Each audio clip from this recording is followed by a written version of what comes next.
way to describe it was a bear/man that was being murdered. Oh! It sounded roughly What the? 150 yards back. That's demonic! That is demonic. Yo! Nah! What's good, my name is ReboundLeader. Welcome back. I hope you guys are doing well, man. I hope you guys are being blessed out there. 4 scary, true hunting horror stories. Now, I never really find hunting a problem, honestly. I don't think it's a something bad's gonna happen, but bro, if you're hunting at night, then there's a problem. That's all I gotta say. If you're gonna be hunting at night, you better bring about 4 or 5, make it 10 people with you. If you're gonna be hunting alone, you're just asking for it.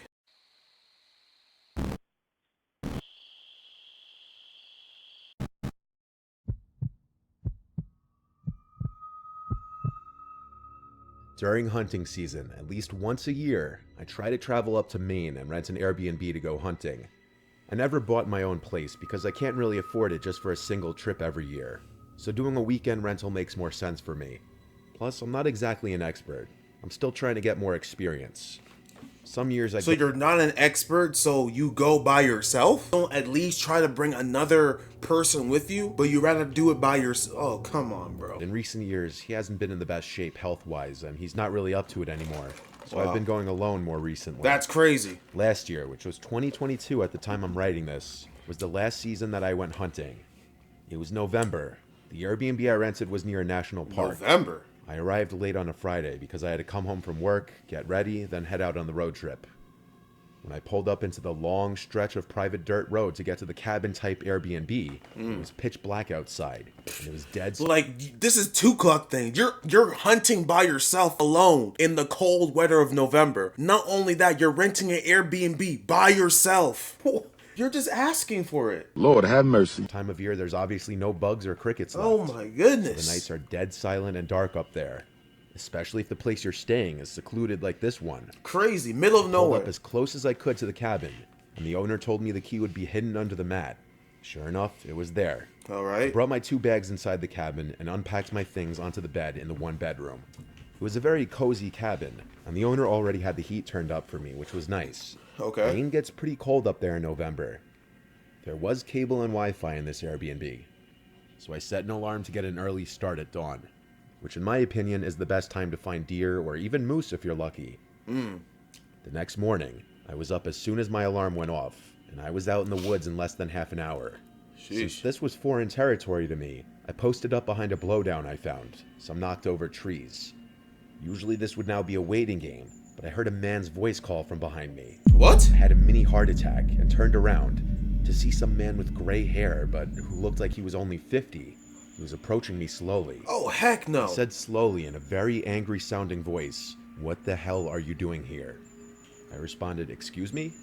He said, "Hunting is restricted here." What? I actually was unaware of this. What? You didn't even know the place you were heading at was a restricted area for hunting? You got me. Are you serious? Is he lying, or is he serious right here? Is he lying, or he just wants you to get off his quote unquote property? Explained this to him. He said, "I watched you ride up here. You best leave the way you came." Whoa, you watched It me? scared me. I said, "What do you mean you watched me ride up here?" He told me he always sees people riding up to that cabin, always out of town folk who come up here for the wrong reasons. I apologized to him. Nah, and that's told him I'd weird. leave. I grabbed my things and started walking back the way I came, and when I looked behind me, the man was gone, out of sight. I walked back to the cabin. Weird. I took my car and drove to a different park that, according to some website, allowed hunting. All right. I posted up there and had a failure of a first half of the day. Around midday, I went back to the cabin to just regroup and have a meal. But when I got back to the cabin, I found that the door was unlocked. Woo! That old man, that old 50-year-old gray man, it was him. Got inside. I was almost positive certain things had been moved around, and the zipper to my bag was unzipped. I couldn't remember if I left it zipped up or not, but it was typical for me to always keep my bag zipped up. I just checked every room quick before settling down. Wow. I was way too hungry to just prepare a light meal, so I drove to the little village nearby and picked up some Chinese takeout. Then I drove right back to the cabin. I was planning on heading back out to the park at dusk. When I got back to the cabin, I just ate my food and went straight to take a nap. All right. After my nap, I headed back out to the park. I spent about an hour walking maybe a quarter mile very slowly, and I wasn't finding anything. My uncle always told me you could find a deer or moose in 10 minutes or 10 days. It just depends on how many are present and being in the right place at the right time. Maybe you should leave and go back home. Luck was not on my side this day. And so when it was starting to get dark, I packed up and started heading back to my truck. Just go back home, bro. It was just a short drive back to the cabin. Why are you still here? I cooked the pasta and meatballs I brought with me for dinner as I had the TV on in the background. Then I laid down on the little love seat couch as I ate and watched some old black and white movie. While sitting there, I thought back to earlier, how the door was unlocked and things appeared to have been moved. Yeah, did you forget to lock your doors, windows, and vents? Did you remember to even lock it when you got inside the house? It's either that man has a spare key, or you clearly are you're just stupid enough to not do that when you're in the middle of the forest. I didn't notice anything missing. I wondered if it was just in my head or not. Not long after this, I brushed my teeth and shifted to the bedroom where I began to watch another movie in there, planning on falling asleep to it. I was starting to drift into that half-sleep state, where what was going on in the movie was actually starting to blend into this half-awake dream I was kind of having. Okay. Until I heard the distinct sound of a door clicking open that snapped me out of my half-sleep. Woo! I groggily looked up and noticed the closet door in the room was now cracked open. Oh, heck no! This immediately woke me up completely. Oh, heck no! Now, the door being unlocked and belongings potentially being moved did not seem like a coincidence. That's crazy. I waited a moment, then got out of bed, went to my hunting pack, and grabbed my CZ75. I went back to the bedroom, turned on the light, and pointed my gun at the closet door. Yup! I yelled, "Come out now!" Come out! A big part of me still didn't believe there could actually be a person. No, there's someone. It's that old I thought man. that I was just being overly cautious. But when the door actually pushed open, I was in pure shock. That older man from earlier in the day stepped out. Here we go! His unhappy-looking face switched to a gross smile, missing a front tooth. He said, "You got me." I said, "Don't move," as I went to grab my cell phone and call 911. Wow, that's crazy! Thank God I had service here. The sheriff's department was on their way, and I let them know I was armed and had the intruder at gunpoint. That's crazy! It was an excruciatingly long wait before the sheriff's deputies arrived. During that time, the man was telling me how he's sick of people like me having no respect for the parks up here. I had no idea what he meant. Hello? Have no respect for the park? What do you mean? So you had to enter my crib and be inside my closet to say that? You could have said that the first time. You could have said that when you were at 6 a.m. in the morning. What do you mean? What were you gonna do? You gonna stab me in my sleep to prove a point? What the heck wrong with these old... Bro, what is wrong with these old people in this generation, man? They're just turning more crazier. I'm telling you. I kept telling him to shut up. When deputies got there, it was an obvious arrest for breaking and entering and possibly robbery, though I don't think he ever actually stole Why did you anything do from that? me. The man claimed the door was simply unlocked. Liar. I don't know if that was true or if he had somehow picked the lock or even climbed through a window.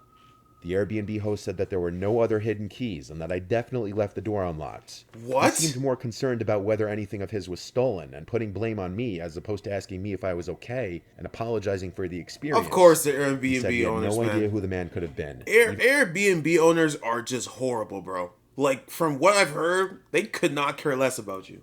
Even after getting his name. It's all about money. I still don't think I left the door unlocked, but thank God I was on a hunting trip and had my firearms with me to quickly neutralize the threat. Wow, that was lucky.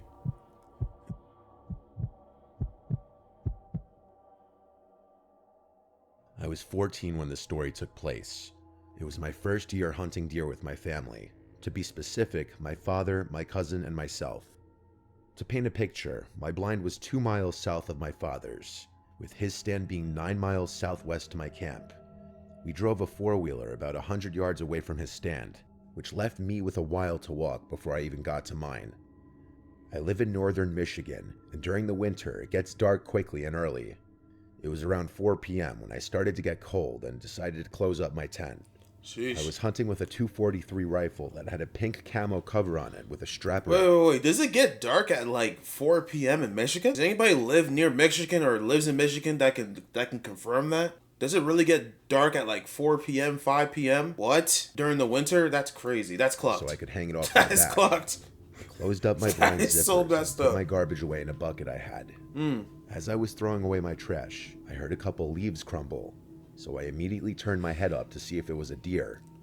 After about a minute, I brushed it off as a squirrel or a bird. Disappointed, I closed my blind and headed to my father's. As I was taking my first steps out of my blind, I could see a fresh pathway brush through the leaves. It was a wide path, not from a small animal or even a deer. I immediately started thinking a bear or a wolf, so I started speed walking to where my dad was. I started to panic as it started to get even darker and I was still roughly a mile away. Oh no. I was just walking as I was stopped in my tracks by one of the most haunting and horrifying noises I'd ever heard. What? The best way to describe it was a bear/man that was being murdered. Oh! It sounded roughly What the? 150 yards back. That's demonic! That is demonic! Yo! Nah! That's demonic! That is demonic! Bro, are you kidding me? That sounds like a Wendigo. That sounds like that sounds like a yell or a scream of a Wendigo. What? Running with boots and thick hunting gear was hard with That's 20 crazy. pounds on my back. GG's. But fear pushed me through and I didn't stop. Around 25 seconds later, I was still running when I heard it again.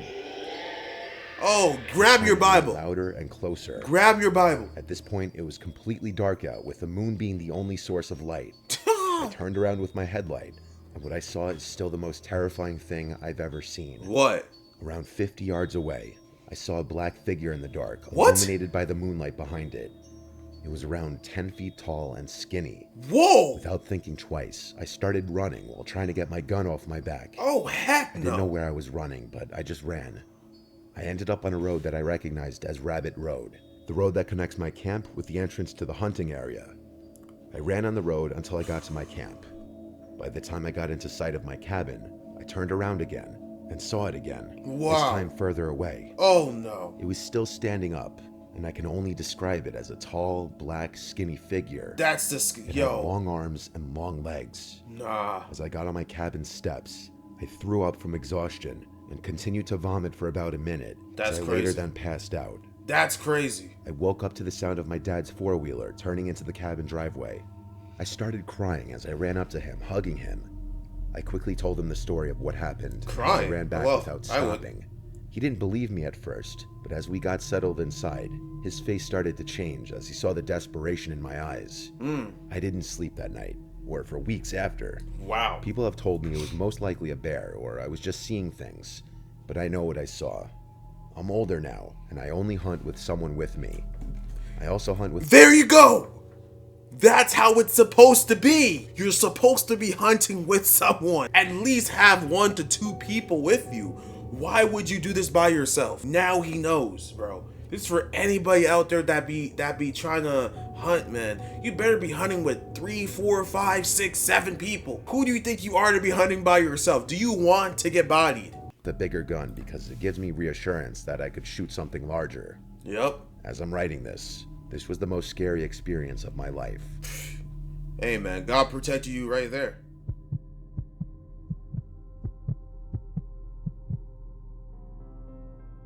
It was a Friday evening and I was getting home from school. I was 13 years old and was really excited to go hunting. I love hunting, especially the ranch we go to in Alice, Texas. I've been going there since I was 4, and I have so many memories of the place. It was my grandpa, my dad, and I going. There were going to be a few other people, like the ranch owner's family. We were packed up and ready to go. It was deer season, my favorite season. Just the feeling of seeing a big deer right in front of your eyes is a wonderful feeling, and of course shooting it. People say that it's wrong to kill animals, but I disagree if you're actually eating it. We got to the ranch and it was 10 p.m. I agree. So it was pretty dark out there. Bro, The ranch... I used to be like, bro, why are you killing these animals? But then I realized, bro, God literally made animals so we can eat. Some animals we shouldn't be eating, some animals we should. But a deer, it's meant to be eaten. A moose, meant to be eaten. You know what I'm saying? Beef, it's meant to be, like, come on, bro. Like, stop with this. Oh, don't, you're killing the animals. Stop. I made it so that we can actually eat these animals. Who are you to say that we can't eat them? Come on, is bro. 300 acres out Hello? there, and the campsite is an old little Hello? shack, probably the size of a normal bedroom. There is electricity there, but it's not a huge cabin where most hunters sleep in. However, there are little beds there, but one time my dad found a huge snake shed in one of the beds when I was little. So from then on, we sleep in a tent. The camp is surrounded by woods, with a little field up ahead, probably a little less than the size of a football field. We use that field for dove hunting. Anyhow, We unloaded and chatted for a while around the campfire, telling jokes and whatnot, when we heard this scream. It was the most disturbing thing I'd ever heard. It sounded like a human hybrid. Oh, heck no! The scream sounded not too far away. All of us jumped from our seats and looked at each other. Every man there was freaked out. I could see it in their eyes. The ranch owner was the first one to say, "What the fuck was that?" He then told us and one of his family members to go check it out. No! He's a pretty old guy in his 70s, Heck, so that's why Why the heck would anybody want to go check that out? Anybody want to go out of their way to check something like that out? I'll get my sniper and I'll just check it out from the house. What the heck do you expect me to go out there by myself so I can investigate? The heck? I ain't white. What the frick? I ain't Caucasian. The frick? We took my grandpa's ATV and did a What? quick search around the perimeter, only to find nothing. I was still traumatized, and I was even scared to go in the blind by myself. As all hunters know, we have to wake up before dawn and get up into the blind to be unseen by the deer. Yep. I went to sleep in the tent with a gun right beside me. I woke up to the alarm and got ready. I was scared of being left alone in the dark, even though it was only an hour or two before dawn breaks. I was still petrified by the scream, and it still echoed in my mind today. My grandpa dropped me off at the blind with his ATV and left. My dad was already in his position. My grandpa's not a soft grandpa. He expects you to know it and do it. Him being him, he just left me in the dark, expecting me to find my way up to the blind myself. What? Bro, what a L grandpa, bro. He doesn't even care. He just like, you need to do this as a man. No. So I began climbing up the ladder and began navigating with just my hands. That's crazy. I got into the blind and waited for the sun to peek out. That's crazy. 20 minutes passed and it was still dark out when I noticed something in the middle of the trail. Oh no. I couldn't see well, so I thought it was the right time to use a night vision sight that my uncle had given me. I was excited, expecting a big deer, but when I put my eye into the sight, what I saw still haunts me today. I don't care if you believe me or not, but I was expecting a deer, only to find a person walking towards the woods. What? It was distorted looking, but had the same outline of a person. I don't know how it spotted me, but I saw it turn and face towards me. Now the night vision is not super clear, so I couldn't see its face, but I could see it was looking straight at me. Oh. Then, what I heard next will stick with me for the rest of my life. What happened? It gave out the same exact blood-curdling scream as the night before. What? Only louder. Are you sure that's a man?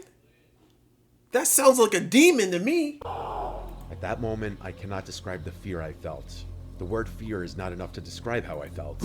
I managed to break free from whatever shock I was in, and managed to grab the .22 and started to fire the entire clip into the path I was standing in. I was still frightened, so I got my rifle and Shoot fired that all the entire rounds clip the into his path. back. When I looked back into the night vision, it was gone. I started to get texts and calls like crazy, mostly from my dad. I told him what happened, and he had heard it too, and so did my grandpa. Oh wow. We still go there to hunt. He ain't It crazy. has not been the same peaceful hunt. Now when I hunt, I go with my dad, because I'm scared that thing might come back. Good. I don't know what that thing was, but whatever it was, it survived 25 rounds from a .22 and 4 rounds from a .243. Because when we went to go check, there were no signs of blood or anything, not even footprints. Are you sure you even hit It it? was still dark when I fired all those rounds, but I know for sure at least one of them had to hit whatever that thing was. Hey yo. Hey yo.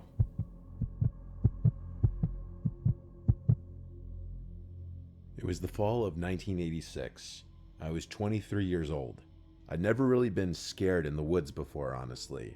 I always felt like the wilderness was my safe place, somewhere I could go and relax and get away from the stresses of life. I've never seen a Bigfoot or skinwalker or any kind of boogeyman in the woods. As a lineman for a small town in West Kentucky, I have seen crazy. Being a small muni, we all had to wear a lot of hats, including utility disconnects. It wasn't fun, but it was part of the job, and there was a lot of crazy, but never in the woods. My only real hobbies were hunting and fishing. Back then, it was easy to find a really good place to hunt just by stopping and asking the landowner for permission. Most were eager to have the deer population thinned out, as they were really destructive, eating young soybean crops. And this was coal country, and back in the 50s, there was a lot of strip mining that left a lot of land unusable for building and farming, so much of it was open for hunting. It was October 1986. Daylight savings time hadn't happened yet, and it was still daylight till just after 7 p.m. I left work at 4 and ran home to change into my camo. It was bow season in Kentucky, my favorite season. I was gonna hunt in an area that was special to me. It was in an area we'll call Coon Ridge. This was a very remote area with broken farmland and wooded areas. What? After parking, I decided not to unload my three-wheeler and just walk the 3/4 of a mile to where I was going to hunt.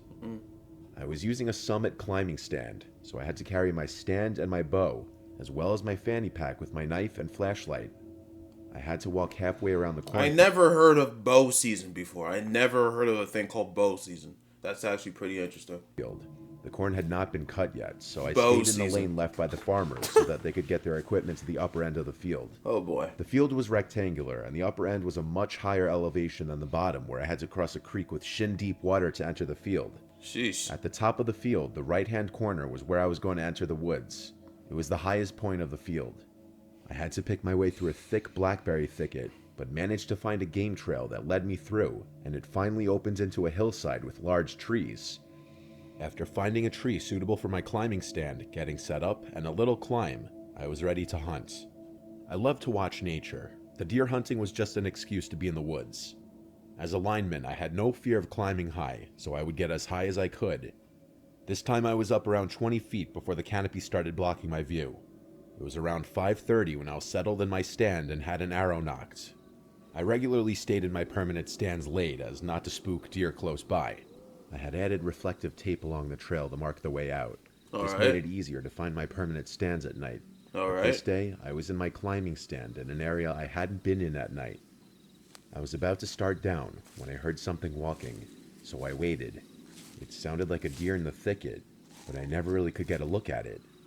It was 8 o'clock and close to a full moon that night, so from my high vantage point, I could see pretty good in the woods, and I felt like I could still shoot up to 15 yards, but it was after shooting hours, so I started down. As I did, I could hear the loud crashing of a deer that must have spotted me moving like a sloth down the tree. On the ground, I quickly secured my stand and bow and looked in the direction of the way I came in. I turned on my flashlight. Now the woods look different at night in the dark, and downright foreign when you turn on your flashlight. Oh boy. It's not bad in a mature woods with no undergrowth. This is crazy. What's going on? Into a thicket. What's gonna happen? I walked along the edge of the thicket for a while, trying to find the trail I came in on, but no luck. It was almost 9 o'clock now, and I was ready to get out, so I just started picking my way through the thicket, keeping the moon on my right shoulder, and finally I came out into the field about 25 yards from where I went in. As I stood there picking the thorns out of my hands and legs, thinking this adventure was over, I surveyed the lane around the field, and in the light of the pale moon, I saw it. Now when I walked in, saw what? I came up the left side of the field around 200 yards to the end, turned right, and walked another 100 yards. Where I was, it was higher on the ground, and I could see around the field where I came in. Alright. When I walked in, there was nothing in the trail. I hadn't heard any equipment or ATVs, so I was shocked to see something in the trail.